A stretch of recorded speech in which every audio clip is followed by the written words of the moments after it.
brain fog, memory problems, you can't concentrate properly, and you know it is affecting your productivity, your performance, and how you show up at work and in life. And on top of that, you might have also been experiencing mood changes, putting on extra weight. Have you ever wondered how your brain comes into play in all of this? If so, you are in the right place because I will be sharing with you how to improve your brain power in 5 easy steps so you can conquer elite productivity at work and, quite honestly, in every other aspect of your well-being. Sounds like a plan? Okay, let's do this. Hola Latinistas, I am so thrilled to be here today and to pour into this beautiful community. Thank you, Jai, for inviting me to be part of it. Now, if this is the first time you're seeing me and meeting me, my name is Candy Calderon. I am a wellness expert and a brain health professional, and I'm the founder of CEO Wellness Club, a company where I work with today's top founders, CEOs, entrepreneurs, and industry leaders who are ready to make their health and well-being a priority. With more than 10 years of experience, I've coached thousands of people and powerful women just like you to help them optimize their brain. You'll have a little taste today, and to optimize the way they sleep so they can really thrive, and biohacks for longevity so they can live longer and better, which is so important. And come closer. When it comes to performance, to elite performance, the performance that gets you the big fat checks, the checks that we all want, the promotions, the performance that gets you noticed and in the right circles, hard work alone just doesn't cut it. Because many times we are working harder, but not smarter. You cannot work your way to the top with brain fog, with memory problems, with lack of attention and lack of creativity. And when it comes to our professional performance, we are rarely thinking about the most essential organ in our body, our brain.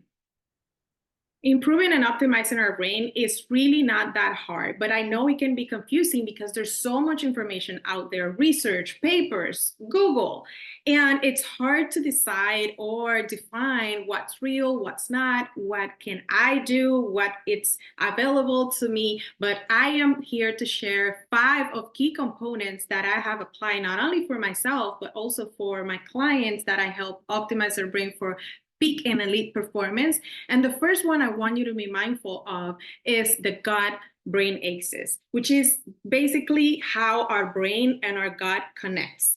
There's a say that all illnesses grow in an unhealthy gut, and that is the reality. If our gut is unhealthy, our brain will not be able to function properly, and it will definitely affect our cognitive function. And even though our brain is, if you think about it, it's such a small part of our body, is fairly 3 pounds and only like 2% of a body weight, but it actually consumes 20% of our energy daily. So that means that we really need to fuel our body to fuel our brain. And how we fuel our body, the food that we eat, directly correlates to how my brain performs.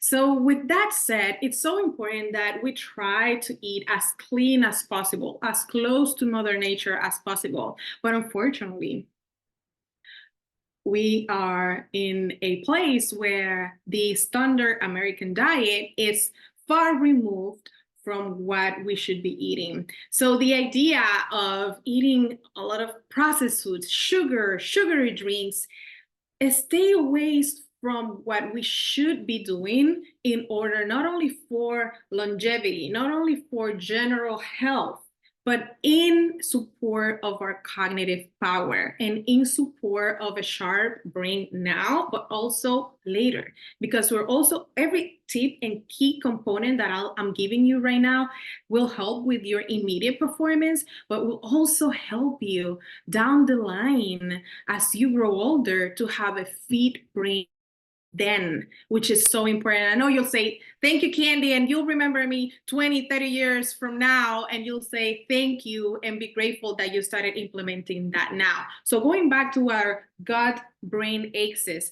how can you start healing your gut so you can start supporting your brain power and your cognitive power? As I said, start eating cleaner. And my favorite way of eating, I don't like labels, but if you would have to label the way that I eat, or I highly suggest others to eat in support of your brain power, will be the Mediterranean diet, which is, as we all know, the type of diet that really includes veggies, fruits, nuts, for good fats like olive oil, almonds, nuts, fish, poultry, lots of leafy greens, and again, going back to fruits, a lot of fiber. What that does is that not only keeps your body alkaline, but also heals your gut, continue to support your gut.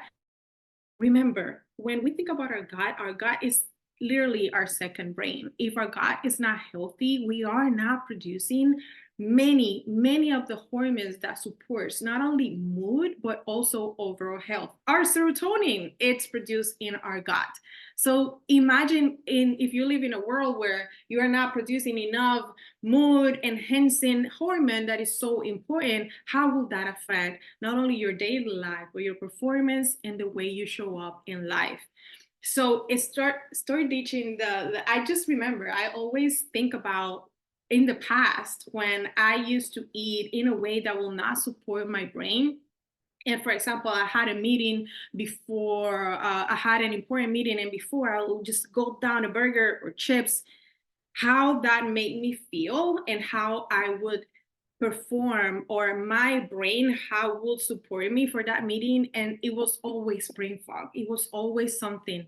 And how I would feel when I would eat, for example, lean protein and whole grains or leafy greens, and how I will feel, how I perform, and the energy that I will have throughout the day for my meetings, and how that would show up not only for those meetings but in general and in life. And let alone the long-term effects of eating a Mediterranean diet in support of your overall health, to keep your body alkaline and guard off any other chronic diseases and chronic illnesses. You know, in an unhealthy gut, unfortunately, your body will be inflamed, because that's the state that your body it stays when your gut is not healthy. Your body is inflamed, and that is the foundation for most chronic illnesses.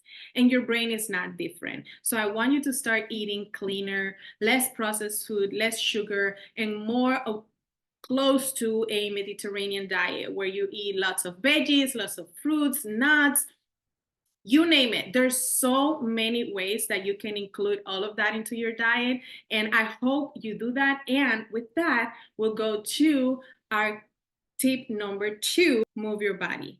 For some reason, we tend to think that mind and body are separate, when in reality, they affect each other quite a lot. And moving your body with consistency, but also intentionally, really supports your cognitive function. The science supports this. So not only it's not only to go to the gym that you have to go to the gym. You can exercise intentionally wherever. You can exercise at home. You can exercise outdoors, walking around your neighborhood, but definitely being intentional, and the type of exercise where your body really feels that you are exercising. There's something to be said also about working out with weights, so you can also activate your muscles.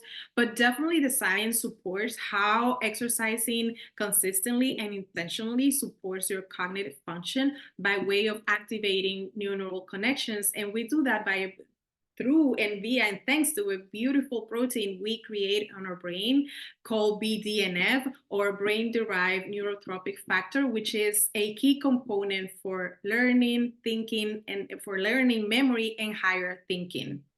Number three, and this is my favorite, I will always ask you, how are you sleeping? I'm not even going to ask you how you're doing. I'll ask you, how are you sleeping? Because it's more important for me. If you are not well rested, your brain will never function properly. And the science supports this, the evidence supports this. Not only how it affects your brain, but also how it puts you at a higher risk for or other diseases and illnesses like cardiovascular diseases, diabetes. It's so many ways that it affects our body, not only our brain. But obviously, we're focusing on our brain. And the thing for me that is so important, because we will never be able to perform at an elite level, at a 1% level when we are sleep deprived. That old school thought of I'll sleep when I die, duermo cuando me muera. Let's throw that out of the window. We left it into that in 2023, but 2024 and in the Latinista community, we are prioritizing sleep. It is a key component for a memory that is sharp, for you to be present, for your brain to function properly. You cannot function properly when you're sleep deprived. And sleeping only 5, 6 hours will not cut it. It's not only the length, but it's also the quality. When we sleep, we allow our body and our brain to perform a beautiful process where it not only consolidates memories, but it also regenerates and cleans um, and cleans our brain. So for me, it's so important. And not only that you are sleeping the amount of hours that I think are proper for restoration, but also, are you hitting your REM sleep? Are you hitting your deep phases where really the detoxing process happens? So I want to know that is how is your heart variability, all of those things that really makes for good quality sleep and will help your brain to regenerate. That is what I want to know, and that is where I want you to get to at the point, so you are really in a good position to continue to be a high performer, right? You cannot perform at your top if you're not sleeping properly. And speaking of sleep, if you are more interested in diving deeper into this and how that can support your brain, I have a gift for the Latinistas community, and you'll find a link below so you can join me on my masterclass to learn how to optimize your sleep for high performance, right? And this is my tried and true key framework that will get you to not only sleep well, but will also show you how to optimize your brain via your sleep, and how will that affect your performance, your social interactions, even your body weight, even how your skin shows. Because right, we're thinking about all the things that we can do to look better, but also to show up better in life. So I want to do that for you. Look at the link in the description box and join me for this masterclass that it's free for Latinistas, obviously, but in my community. And I want to see you there, and we'll dive deeper into that conversation. I want to see you there because there's no brain function that is sharp and that is elite without proper sleep. Fourth key component of this framework is to exercise your brain. The same way we go to the gym to exercise our body, we should be intentional with exercising our brain. And this will create such a beautiful ripple effect, not only for now and improve your cognitive function, but also to prevent cognitive decline years down the line. And we do that by challenging our brain and the way we function and we activate our brain. Typically, for example, I always give these examples of how you can exercise your brain. For example, you can start playing Sudoku, right? I love Sudoku. You can start doing crosswords. You can start doing puzzles. You can, with your non-dominant hand, for example, if you're righty, with your left hand, you start brushing your hair with your non-dominant hand. You can start brushing your teeth with your non-dominant hand. Well, that will do is that by you challenging and your brain, you start using different areas that you typically don't use, because when you use your dominant hand, you do it by default. And then as when you use your non-dominant hand, you're using different areas in your brain, and that create new neural pathways. And that is so crucial for neurogenesis, of the creation of new neurons, right? And we want that. We want that because that helps to exercise your brain. For example, for those of us, nosotras in the Latinista community, we're bilingual. Learning a new language is such a good exercise. Again, the key word here is challenge your brain. Cuando hablas español and then you speak English and then you're learning this new language, you're challenging your brain. It's an excellent way to keep your brain in shape.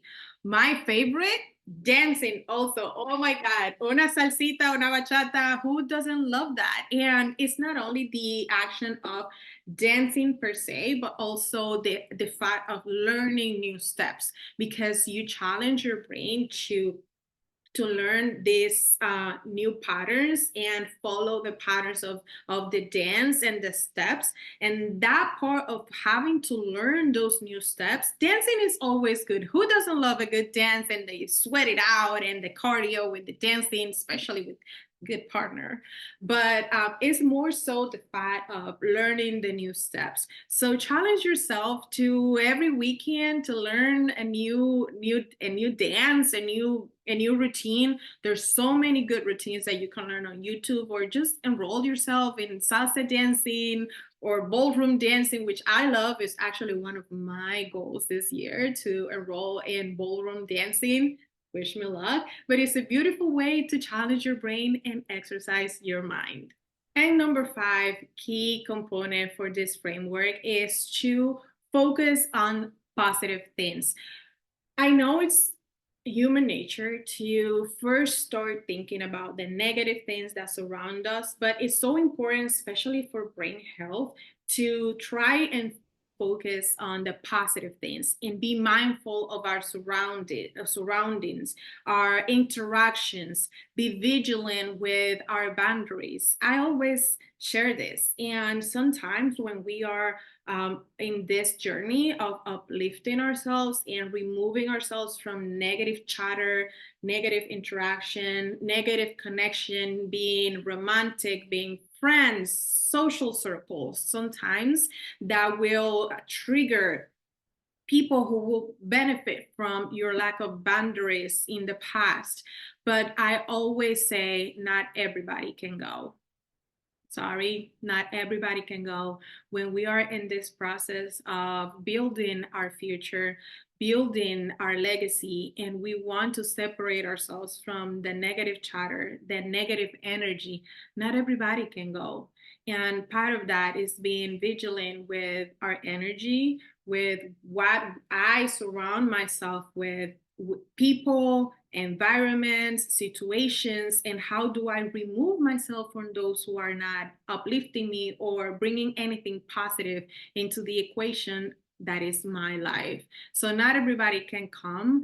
And when you are intentional with focusing on the positive and looking for the positive to integrate it in your life, your brain benefits from that, because you are looking the brighter picture, you are looking to the big picture. And in that sense, when you are vigilant with your boundaries, when you are focusing on the positive, when you are eliminating yourself from toxic and negative environments, your brain and your cognitive function benefits from that.